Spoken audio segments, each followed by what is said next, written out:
Bueno, yo no sé si ustedes estudiaron en el colegio que soñaban o no, pero a mí este tema me parece muy interesante porque oigo a mis primas que tienen hijos, oigo a mis amigas que tienen hijos y dicen, ahora ¿cómo hace uno para elegir el colegio? Y hoy traigo a una de las mujeres más preparadas en Colombia y quien además de todo ha asesorado a mis primas, a personas cercanas, a amigas, y uno siempre que habla de referente de cómo elegir un colegio me hablan de Juanita Boada, así que le vamos a dar la bienvenida. Ella es coach logoterapéutica, especialista en neuroeducación, neurodiversidad y PNL, que es programación neurolingüística.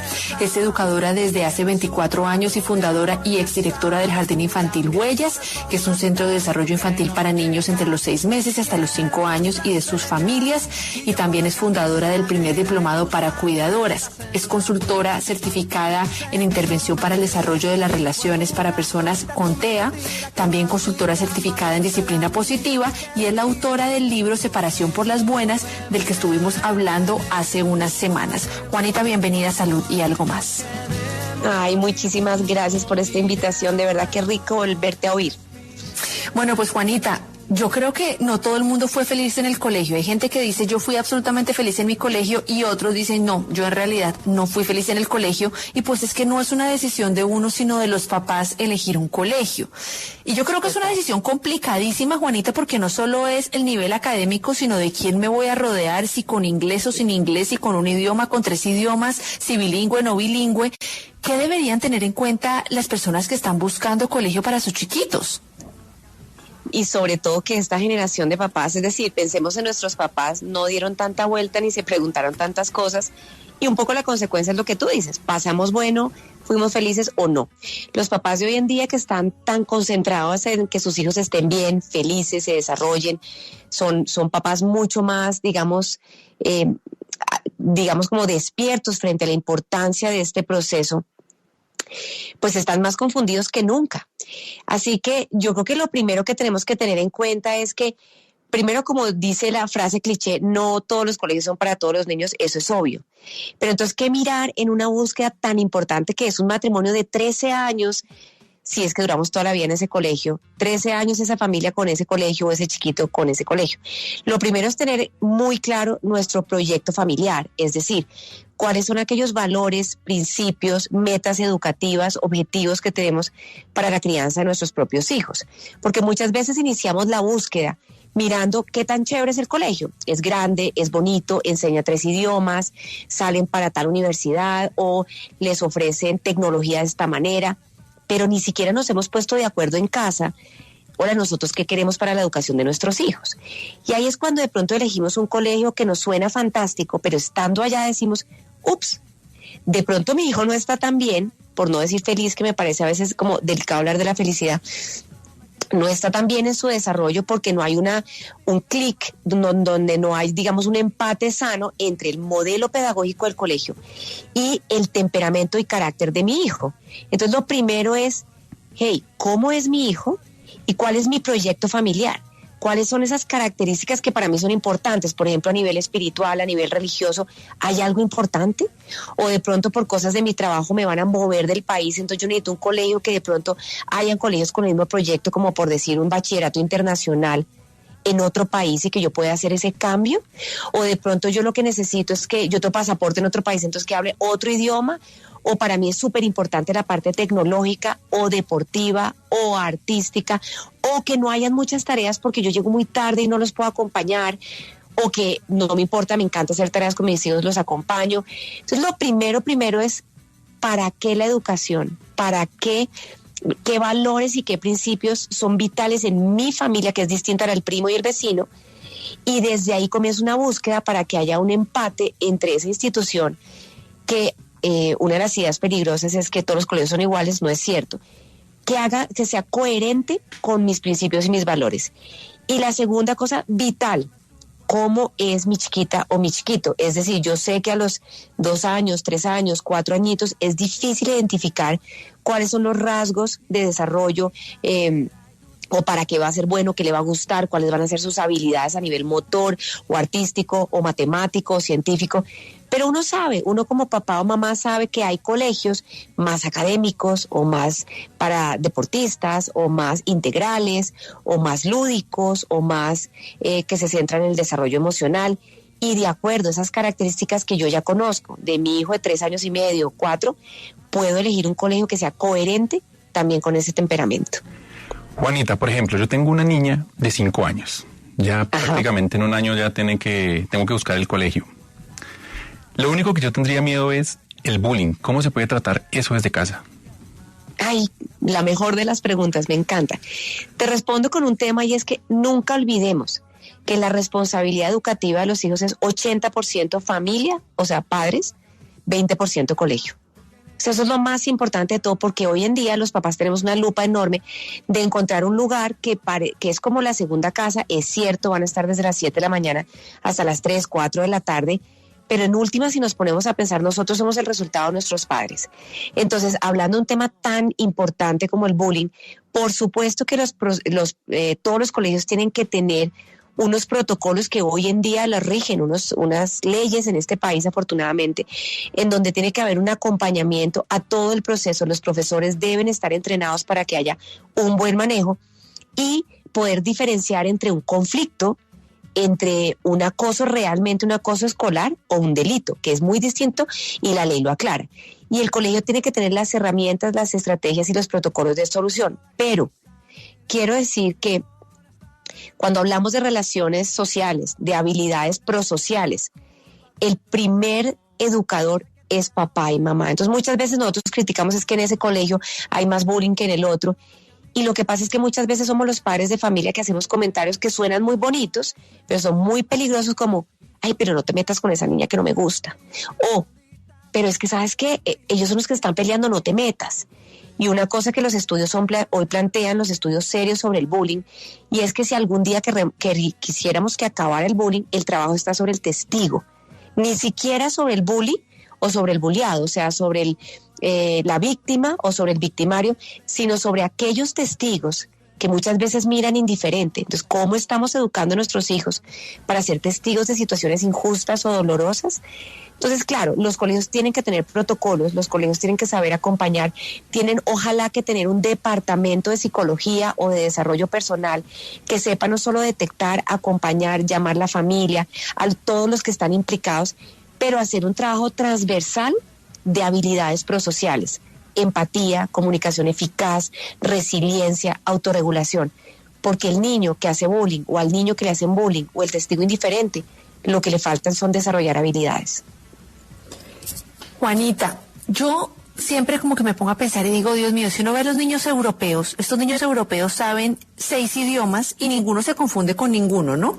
Y he visto casos en los que las mamás dicen, no, imagínese ahora, aparte que tiene que saber inglés y español, ahora meterle francés y alemán, ese niño se me va a confundir, ¿no? Es como lo que yo oigo en algunos casos. ¿Qué pasa con estos niños que terminan siendo más que bilingües, sino trilingües, cuatrilingües? ¿Qué tipo de niño podría encajar en estos colegios donde se hablan más de 2 idiomas? Bueno, si no tenemos un problema, o no un problema, sino una condición del neurodesarrollo que tenga una implicación en el lenguaje verbal, mi respuesta sería todos los niños. ¿Por qué? Porque gracias a la plasticidad cerebral y sobre todo que hay unas ventanas de oportunidad en la primera infancia, hay una posibilidad de aprender idiomas enorme, no necesariamente con una inmersión total desde el principio. Aquellos colegios donde inician la inmersión a una segunda o tercera lengua en primero de primaria, segundo de primaria, también funciona y funciona perfecto. ¿Por qué? Porque tenemos un cerebro plástico. Es decir, tenemos una potencialidad enorme del aprendizaje, siempre y cuando tengamos, digamos, educadores nativos que tengan una buena pronunciación. 1, porque esto es un tema de capacidad de procesamiento de la escucha. 2, práctica y vivirlo. Miren, hay aprendizaje cuando hay emoción. Cuando para un niño es significativo el idioma, cuando a través de él puedo hablar de mis emociones, puedo aprender 2, 3, 4, 5 idiomas. Eso no es el problema y eso es lo que uno ve precisamente en países en Europa. Ahora bien, hay unas cosas muy curiosas en el desarrollo neurológico, y es que dependiendo del idioma que yo hablo, ¿sí? Tengo más apertura para aprender otros idiomas. Por ejemplo, una persona que su idioma nativo es el ruso tiene mayor posibilidad de aprender otros idiomas por lo que nos da ese idioma. Entonces, a veces con el español no es tan fácil como si yo aprendí de primera ruso. Cuando mi lengua materna es el alemán o el inglés, también me queda más fácil aprender otros idiomas. Pero eso no significa que sea un pero. Así que bienvenido al colegio bilingüe o el colegio trilingüe. Ahora, lo importante, más que lo que vamos a enseñar, es cómo lo vamos a enseñar. Porque vuelvo y repito, no hay aprendizaje si no hay emoción. Y fue lo que nosotros vivimos cuando teníamos una educación muy tradicional. Y es, en la medida en que yo esté conectado, que esté enamorado de lo que estoy aprendiendo, que me sea útil, que de verdad lo practico, que me sirva en la vida cotidiana, hay aprendizaje y tiene que haber práctica. Entonces, pues yo creo que ese es el futuro, ¿no? Mínimo los 2 idiomas es hoy en día fundamental para el desarrollo profesional. Juanita, hay unos colegios que tienen una jornada muy extensa. De hecho, hay unos niños que salen muy cansados. ¿Cómo se puede manejar ese tema para que los niños no odien, digamos, ir al colegio? Ay, sí. Bueno, estas son las preguntas donde a mí me empiezan a odiar los colegios. Porque yo entiendo que somos una ciudad, bueno, en el caso de Bogotá, es una ciudad colapsada por el tráfico, pero definitivamente a veces antinatural uno ver niños a las 5:30 de la mañana a oscuras en un paradero esperando una ruta. Yo, Juanita Boada, estoy completamente en contra de eso. Entiendo que toca, no hay nada que hacer, pero sí hay la posibilidad de elegir un colegio en donde tanto la jornada como la madrugada o el tránsito de la casa al colegio no sea 1:30, eso es fundamental porque es calidad de vida. Los seres humanos necesitamos sentirnos antes para aprender, dormir bien, comer bien, tener amigos, sentirnos cómodos, tener salud mental, estar bien. Y eso es calidad de vida. Así que es muy importante tener una jornada ajustada, sobre todo cuando son tan chiquitos. Los niños tienen que poder llegar a su casa a descansar. Yo veo que los padres de hoy en día están angustiados por meter una cantidad de extracurriculares para que no se metan en los videojuegos o no estén prendidos en dispositivos. ¿Pero y por qué? Porque no pueden llegar a su casa a descansar, a mirar para el techo, mirar para las nubes, a salir a un parque, a jugar con el hermanito, a ayudar cosas de la casa. Pero ojo con sobrecargar a los niños. Una jornada, como nos tocó a nosotros, de 8 de la mañana a las 3 de la tarde es súper suficiente. Y hacer un extracurricular, un deporte y un arte, súper suficiente. No los tenemos que llenar de un millón de cosas, pero entiendo que los colegios hoy en día, respondiendo a una necesidad social, que yo misma la vivo, soy una mamá que trabajo, en donde quiero que mis hijos también tengan actividades, los colegios hoy en día ofrecen unas jornadas donde después se quedan hasta las 5 o 6 de la tarde en un montón de cosas. Pero si es la parte académica, suficientísimo, de 8 de la mañana a 3 de la tarde, 7 de la mañana a 2 de la tarde, más que suficiente lo académico, y que lo otro implique también algo de ocio, porque cuando tenemos descanso y ocio, también somos muy creativos. Gracias, Juanita. Vamos a un corte comercial y ya volvemos. Juanita, entonces, como estamos hablando aquí de los colegios y de los niños, le quiero hacer otra pregunta respecto al colegio. Juanita, ¿qué hacer en caso de que yo vea que mi niño, que yo elegí un colegio, que yo creo que todos los papás tratan de hacer la elección más consciente, pero definitivamente ese colegio no le está funcionando al niño, lo veo deprimido o lo veo triste? ¿Cuál sería ese paso? ¿Hablar con los psicólogos, sacarlo inmediatamente, preguntarle al niño si no se siente bien?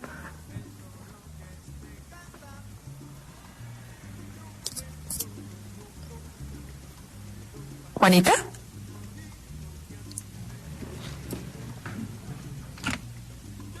¿Aló, Juanita? Sí, aquí estoy, ¿me oyes? Sí, ya ahora sí la oigo, no la oían, pero ¿usted sí me oyó la pregunta, Juanita? Total, sí, claro. Bueno, claro. Entonces volvamos otra vez con la respuesta, que es que no la oía, perdón. Perfecto, no, te estaba diciendo que sobre todo hoy en día que los papás hacen un trabajo tan juicioso de ir a conocer varios colegios, de hacer la comparación, de entender si son afines o no, a veces es muy frustrante que en la mitad del camino decimos, Dios mío, no nos está funcionando o a la familia o a nuestro chiquito. Lo primero es reconocer que los papás no nos equivocamos cuando estamos viendo que nuestro hijo la está pasando mal o se está deprimiendo, no está encajando, está teniendo una situación social difícil o una situación académica, pues vale la pena. Lo primero es escuchemos a nuestro hijo siempre. Si nosotros queremos que nuestros hijos confíen en nosotros, tenemos que comenzar por confiar en nuestros hijos. El segundo paso es ir a hablar al colegio y contar qué es lo que está pasando, para contextualizar, bueno, ¿cómo nos pueden ayudar? ¿Hay una solución dentro del colegio? Porque muchas veces los papás y sobre todo los de hoy en día son supremamente exigentes con el colegio y queremos el colegio perfecto y a lo mejor hay cosas que podemos solucionar, conversar, el colegio puede hacer ajustes y yo sí creo que con el diálogo podemos de pronto arreglar cositas. Ahora bien, hay edades para cambiar a los niños del colegio.